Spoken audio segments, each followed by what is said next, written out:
the Tektro E350.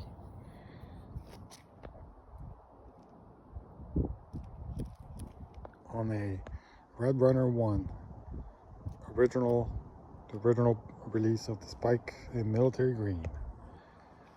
I also got the front ones today installed.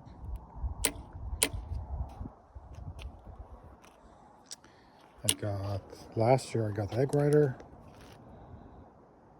This is amazing. This thing is, you press and hold the bottom button and it turns on the light.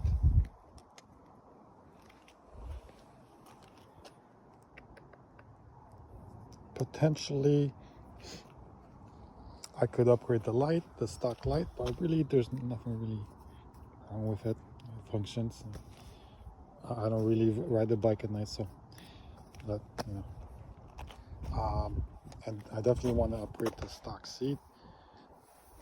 As an entry-level seat, this is okay, but longer rides, this will eat into your ass. So yeah, highly recommend if you have an e-bike, you upgrade at a very minimum your rear bike, rear of your bike, if you have cable brakes, because the cable length from the rear is much longer, obviously, so it will stretch. You know, you'll be adjusting it much more frequently in the rear than you will in the front.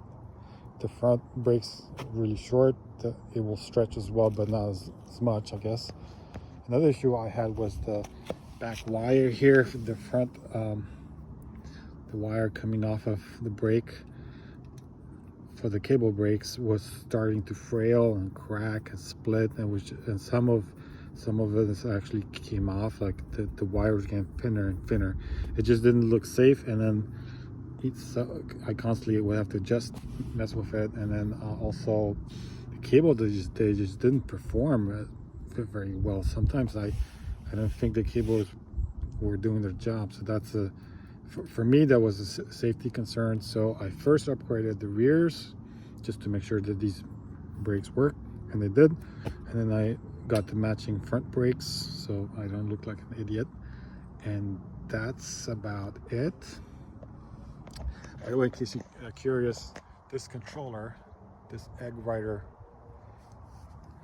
works with your stock controller here, because the real control is underneath the bike. Like, this is the controller that controls your motor and the power from your battery.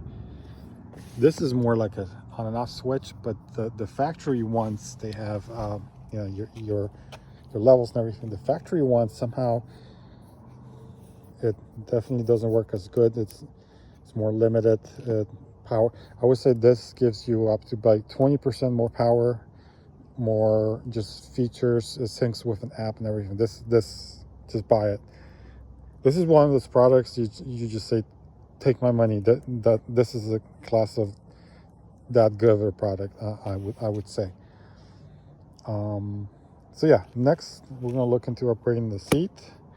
We'll have to think about it, because I saw some things online that people have seen, so I'm kind of thinking it through.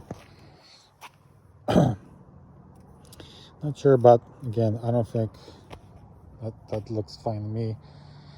Also, potentially, I was thinking about buying turn signals. So like, this doesn't have turn signals. When I turn on the brake, this will light up, but it doesn't have a left or right turn signal. That doesn't exist. I was looking into that, maybe if a product like that exists.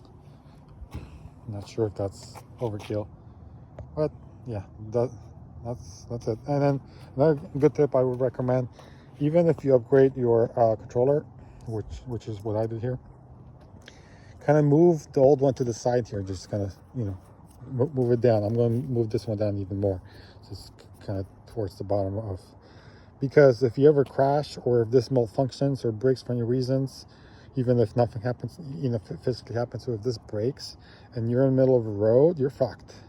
I'm sorry, but without this controller, the bike will not turn on. You can't do anything. This is a critical piece of this whole system.